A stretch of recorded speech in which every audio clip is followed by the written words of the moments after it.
the stability constant of the metals complexes increases steeply as the size of the metals it decreases, and it has a peak at for example the Irving Williams series. It has peak at copper 2 plus and then decreases for the zinc because zinc has slightly larger size than the copper.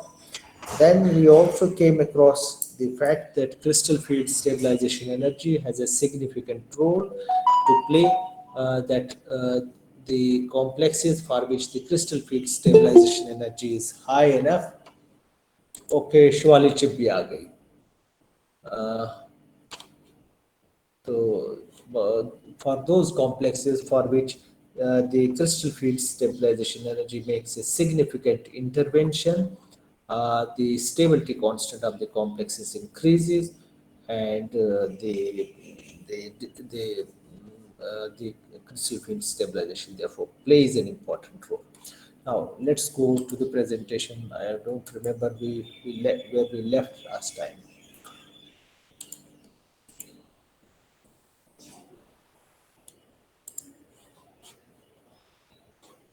Screen share हो गया. I hope it is.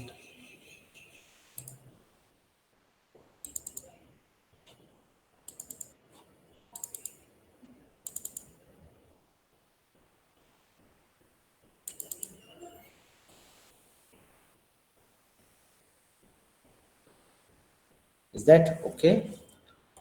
आपको दिख रहा है ना slide? Yes, sir. Yes, Yeah. sir.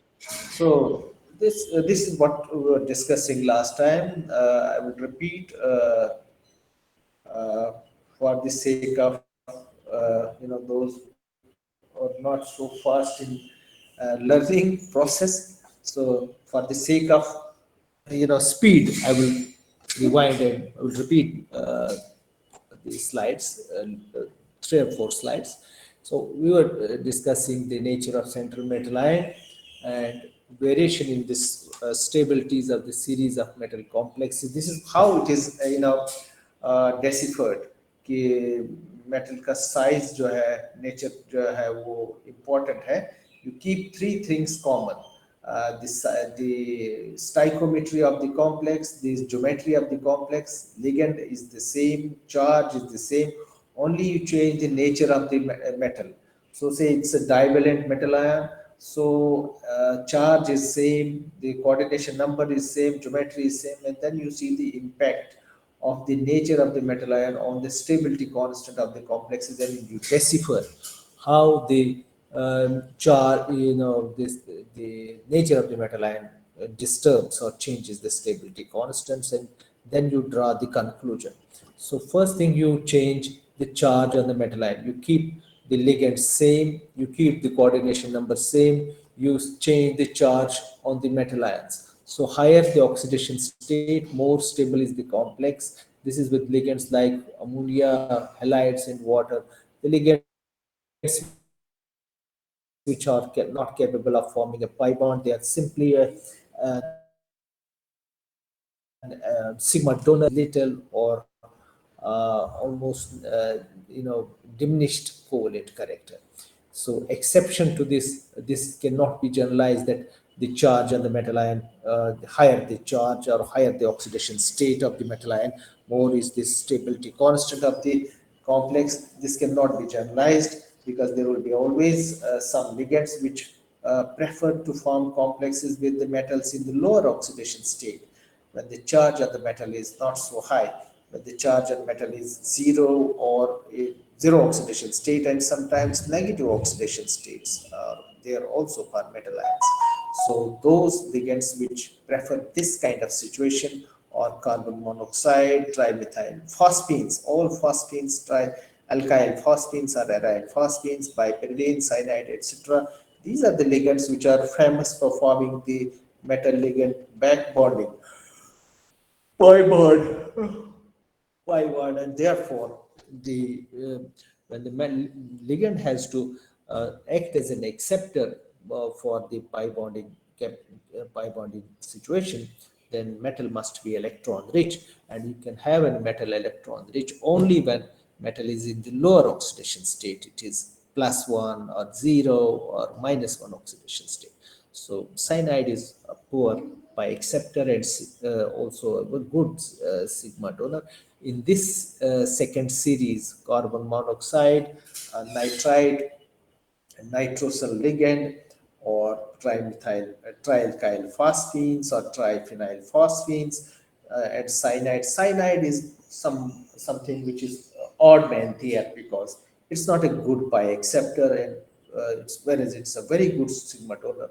Therefore, it also forms complexes with metals in high oxidation states, say potassium ferrocyanide. It forms complexes in the higher oxidation states of the metal also. So then the size of the central meta, this is the famous, Irving Williams series, where you have the stability of the metal ions increasing when the size of the metals decrease. This includes alkaline earth metals, and then first transition series divalent metal ions in the first transition series up to zinc. So charge by ratio, as the charge by ratio decreases across the period, or in a group, and you go from bottom to the top. See, barium is at the bottom and magnesium is at the top. So when you go from bottom to top, size decreases, and therefore the stability constant of the complex is increasing. This is order. So order of the series, the size of these metal ions varies in this order. Barium has the largest order among the alkali metals, and magnesium smallest, and then zinc has the largest radius in the 3D metal ions. So log K for complexes with metal 2 with oxalate ions is a straight line, and these metal ions particularly fall on the straight line because they have no crystal field stabilization energy and there is no steep rise. So you can see these the alkali metals, and then you link the zinc with these alkali metals. It's an almost straight line. So with glycine, again, there is a rise here up to the copper and then decline. With ethylene diamine, there is steep rise, and then again there is decline in the case of zinc. So this we discussed last time, why copper complexes which have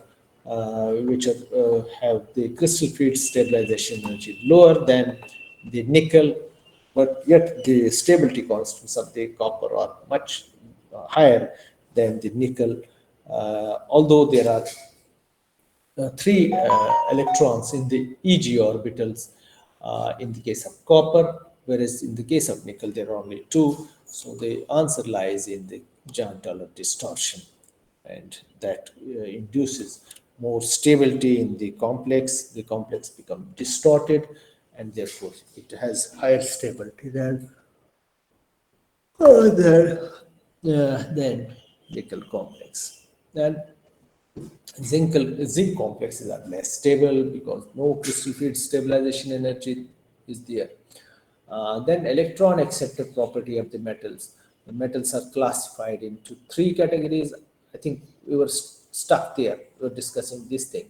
So metals with high positive charge, high electropositive metals, highly electropositive metals. These are high positive charge and small size and high oxidation state, low polarizability, and these are called as hard acids. Not only high polarizability, they are also poor polarizing. They have low polarizing power. They can't distort anions, so they have poor polarizing power, and they themselves are not polarizable. So they form stable complexes with ligands favoring electrostatic bonding. The ionic bonding is predominant, nitrogen, oxygen, and fluorine from group 15, 16, 17, first element. So all ligands which have donor atoms derived from nitrogen or oxygen or fluorine, they form stable complexes with these ligands. So these are termed as hard acid, and obviously they will form complexes with hard bases. So nitrogen, oxygen, fluorine are termed as hard bases. These are the ligands, these are the metal ions which are classified into this category of hard acids. Then the order of stability of the complexes goes like this: fluoride, then chloride, then iodide form the weakest complex. Similarly, oxygen donors form stronger complex, and tellurium form weakest complex. Nitrogen forms stronger complex, and antimony weaker. So less electropositive metal ions, or those metal ions which are not so electropositive, their ionization energies are, they are reluctant to lose the electrons. They are full d orbitals and have high polarizing power, so they can easily distort the electron cloud of anions and engage the metal, engage the ligand in forming a covalent bond. So these form complexes with the ligands which are in the from the third period of the group 15, 16, 10, 17, the elements like phosphorus, sulfur, and chlorine, which are capable of forming pi bonds. So third and fourth period, of the p block elements form much stable complexes with these metal ions. So metal ligand bond is predominantly covalent. Order of stability is reverse what we observed earlier for the hard acids. So fluoride form weakest complex, iodide strongest, oxygen weakest, again tellurium strongest, and nitrogen weakest, and antimony strong. So it's reversed. So the ligands that form in these that form stable complexes with these metals are again orthophenanthroline, carbon monoxide olefins, which have vacant pi orbitals, or trialkyl phosphines, triaryl phosphines, and they form covalent bonds by back bonding. So back bonding is involved. So these are the metal ions which fall in this category: copper 1 plus silver 1. These are D10 systems, right? So borderline metals, which are dipositive metal ions of 3D series, those metal ions which were falling in the Irving Williams series. So order of stability of the complex is given. This is what again Williams series says, that the size becomes the sole criteria. So these are borderline metal ions, which are neither too hard and neither too soft, right? So now let's go to the nature of the ligand. Ligand has its or has a significant role to play in deciding what is the stability of the complex. तो मुझे नींद आ रही है बहुत ज़्यादा with this one. So, so basic character of the ligand, because basically if you look at the metal ions, metal ligand bond is a donor acceptor kind of bond. So because a coordinate bond, if you look at the situation from Lewis acid's point of view, it's a Lewis acid based reaction. So metals behave as Lewis acids because they serve as electron acceptors, and ligands behave as electron donors. So obviously the base strength of the ligands is a basic character which must decide the strength of the ligand. So more basic character of the ligand, greater will the stability of the complex. So for example, for positive metal ions of the 3D series, ammonia, water, and fluoride. These are the three ligands, common ligands in the from group 15, 16, and 17. And among these three, ammonia is the best base, followed by water, and fluoride is the poorest base. So the order of the stabilities of the complexes also follows the same order. Ammonia complexes are more stable than aqua complexes, and aqua complexes in turn are more stable than the fluoride complexes. So basic character of the ligand is an important parameter. Then second is the covalent character. If the covalent character that is induced in the metal ligand bond by polarization of the ligand by the metal ion, or by back bonding, which involves donation of electron density from metal to ligand through pi bond, that enhances the ion covalent character in the bond. So if the higher covalent character becomes dominant, the stability of the complexes increases. So silver forms an complex with coordination number 2 with the halides, and silver iodide 1 negative, silver bromide 1 negative. Among these, silver iodide 2 1 negative is the most stable complex, because the magnitude of the covalent character will be highest in this complex, followed by the silver bromide complex, dibromo complex. So third is pi bonding capability of the ligand. Ligands with carbon monoxide and cyanide alkenes, phenanthrene, bipyridine, phosphine, and trialkyl phosphine and dialkyl sulfur compounds. These are the ligands which have vacant pi orbitals or d orbitals, vacant pi star orbitals in the case of cyanide and carbonyl, and phenanthrene and bipyridine. When you have extensive conjugation in the organic molecules, you have the energy of the pi star orbitals is lower, so that is the orbital is empty and it is suitable for accepting the electron density or overlapping with the d orbital which is filled, and you have a pi day to pi bond formed between metal and the ligand. Trialkyl phosphine type of situation, these are the ligands which have vacant d orbital in the 3D shell of the phosphorus. So these vacant orbitals can be engaged with the metal orbitals with having proper symmetry and energy to form the pi bond. And if the extent of pi bonding is much better, it increases the stability of the complexes. So pi bonding capability of ligand is an important property which imparts stability to the complex. So fourth is the dipole moment of the ligands.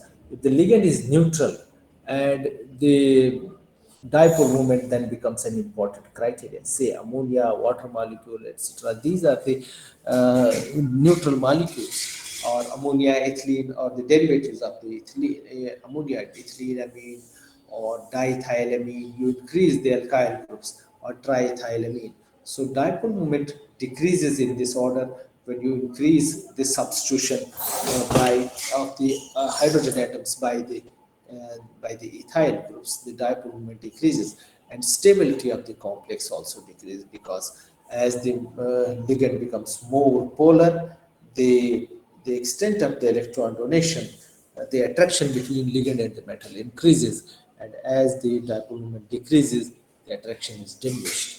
So chelate effect, that's the ultimate effect, that if you have a ligand which is polydentate, मैं अपना specs साफ करके लाऊं.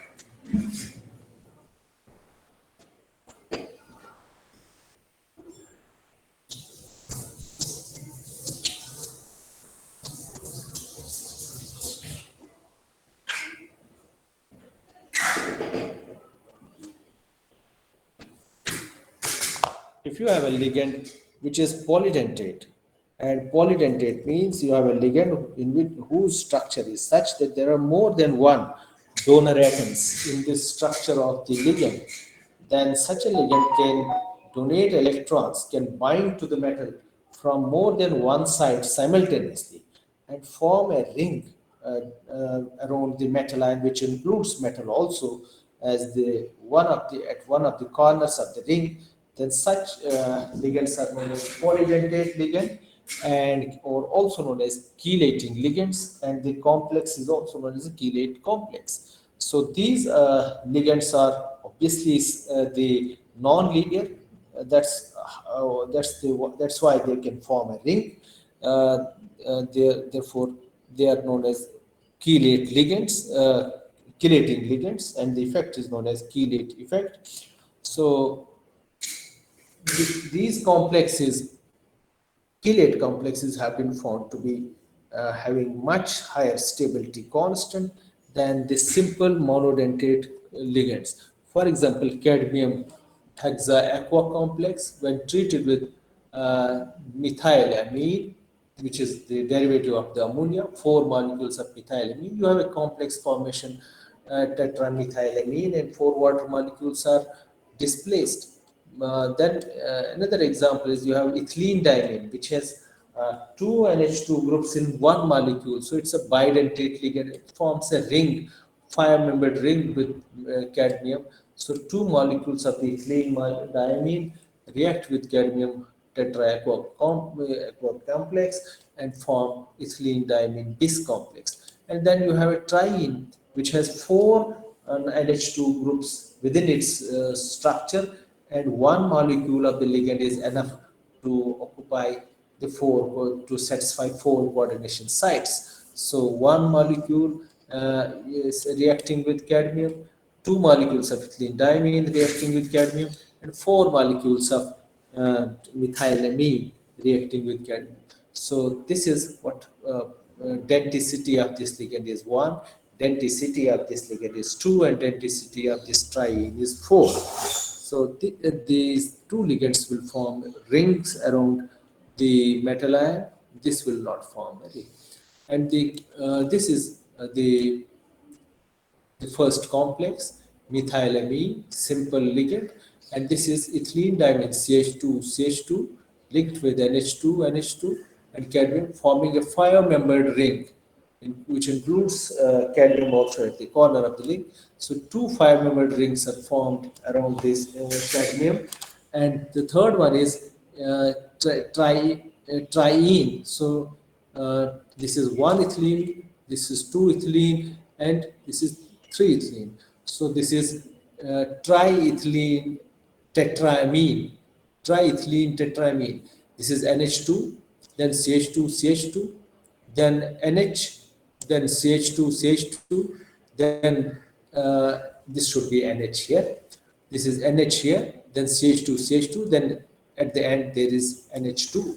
So there are four amine groups. So this is triethylene diamine tetraamine. So this is written as triethylene diamine. So it has four amine groups and four coordination sites. And they form, there are three five-membered rings formed around the cadmium ion, and you have denticity of this ligand is 4. 1, 2, 3, 4. Four amino groups are there to coordinate with the one metal ion. So chelates with more than one rings uh, are more stable than chelates with one ring. So this chelate is much more stable than this. Then size of the chelate ring is also important. The ring should not be too small and ring should not be too large. If the ring is of the three members or three members, smallest ring is of three member or four member, such rings are highly unstable because of the steric strain. The bond angle is restricted and therefore such rings are very unstable. The most stable rings are when the size of the ring is 4 and 5 member, 5 and 6 member. And when the size of the ring increases beyond 6, it becomes 7 and 8 members ring, the stability decreases because you have two ends of a branch chain. One end here, and if the size increases, the other end is far away. So chances of linking of the metal with the other end decreases as the size of the ring increases. So this is see oxalate. This is one CH2 group within the two CH2 groups, propanoic acid, propanoic dioic acid, and this is CH2, butanoic and butane dicarboxylic acid, dioic acid.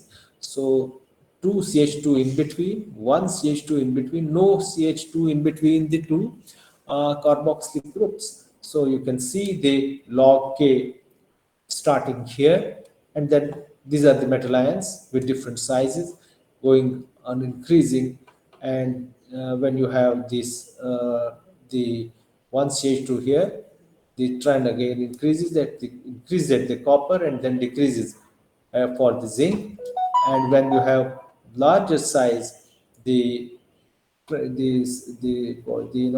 stability constant remains more or less common stable up to the nickel, then it rises for the copper and then decreases for the zinc. So this brings out the point that as the size of the ring increases, the stability of the ring decreases.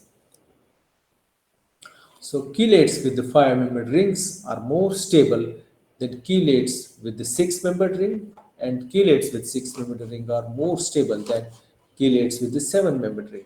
Chelate effect weakens as the ring size increases. Smaller rings, but smaller rings like three and four members, they are also under stress because they are not the bond angle is not so high, so they are under strain and they are less stable.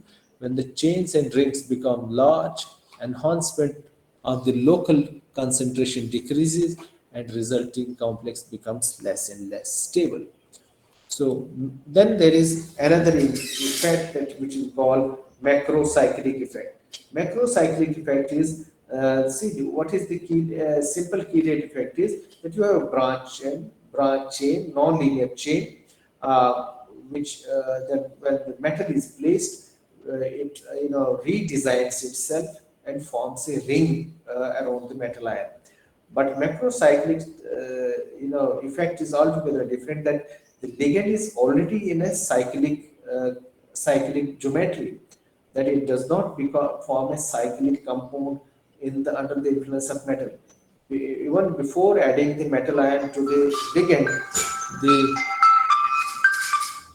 hello, good afternoon.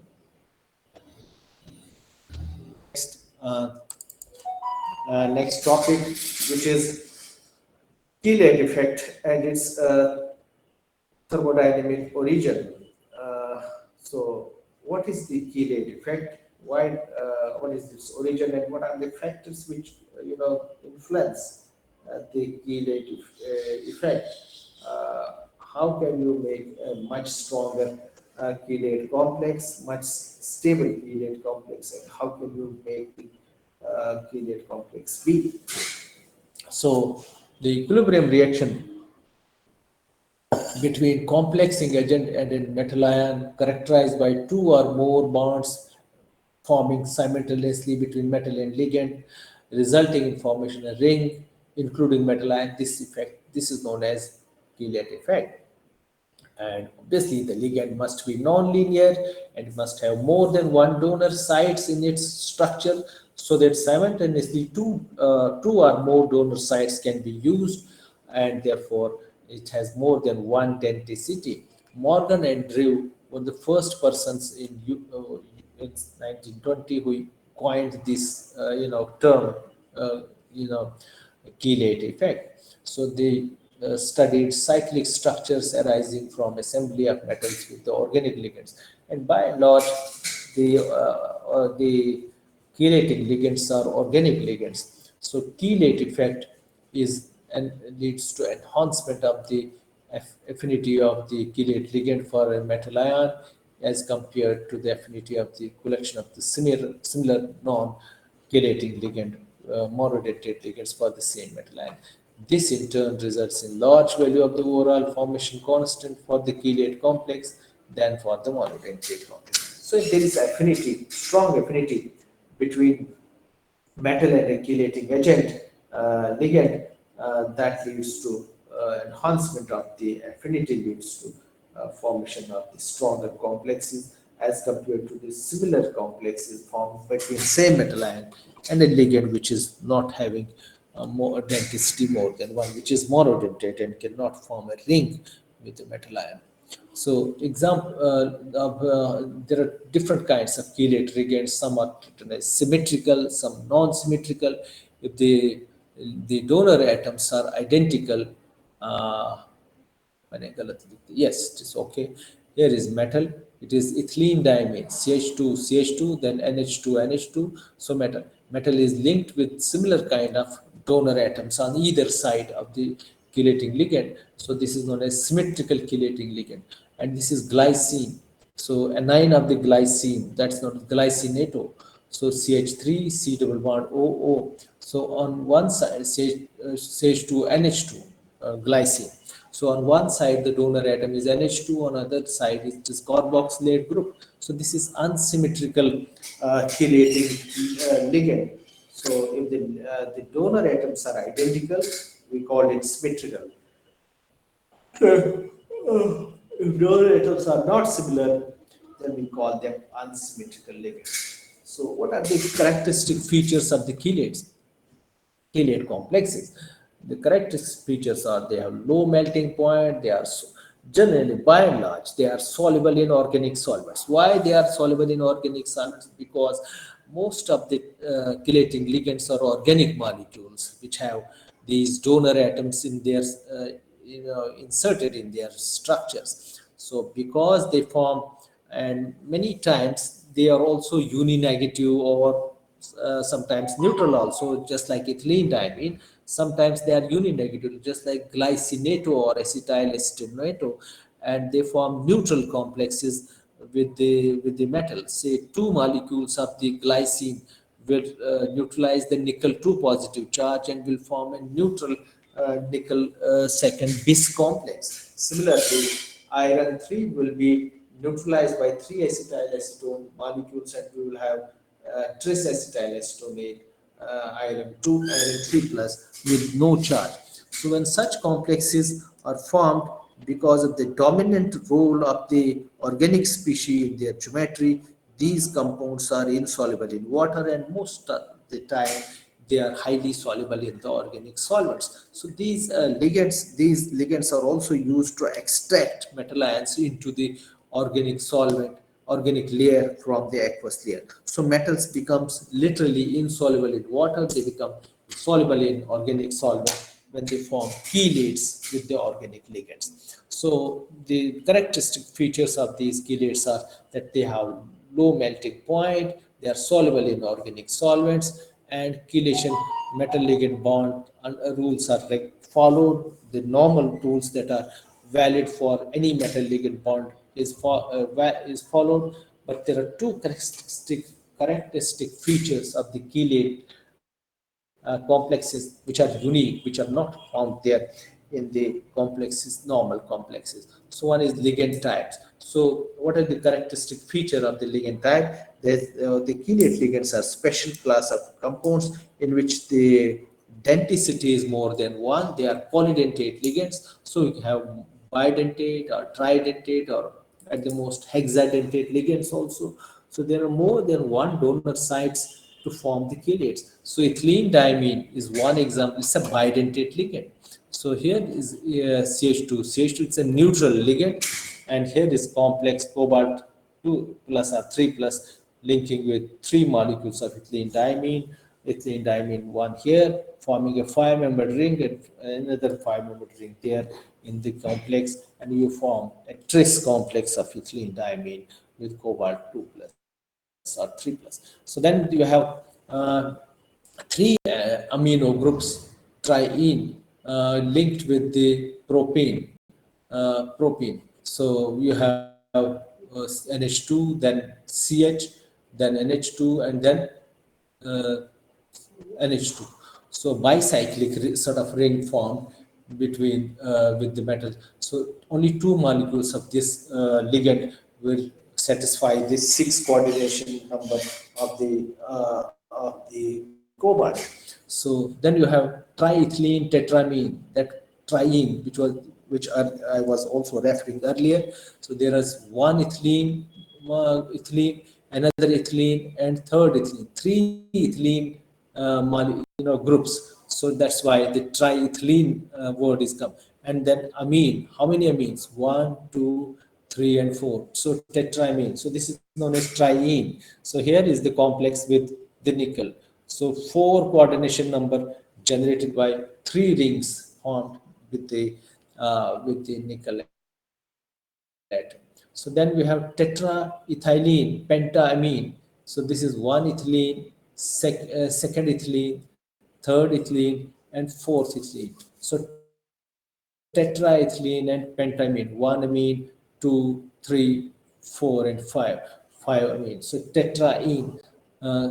So this will have one coordination, two, three, four, and 5 coordination number. Pentamine, that's why the word is pentamine. 5 coordination number will be satisfied by this molecule. So then we have, this is the example of the 5 coordination that is satisfied by this 1 ring, 2 ring, 3 ring, 4th ring. So 1 coordination number is vacant out of the 6 coordination number. So I think this is enough. We will discuss. So let's look at this hexadentate. This is the ligand that we will discuss in the practicals. Also, this is known as EDTA, ethylene diamine tetraacetate.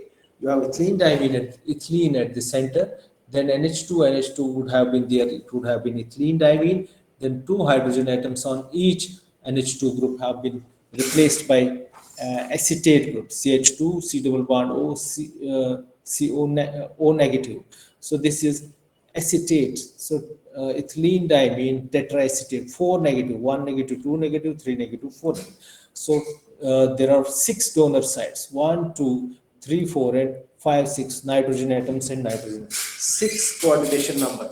So one molecule of EDTA will satisfy 6 coordination sites of a complex. So calcium and magnesium or iron. So here's an example how this one molecule forms a 6 coordinated ligand in a complex. So this is 2 nitrogen atoms, then linked with ethylene group, then one CH2 and CO negative.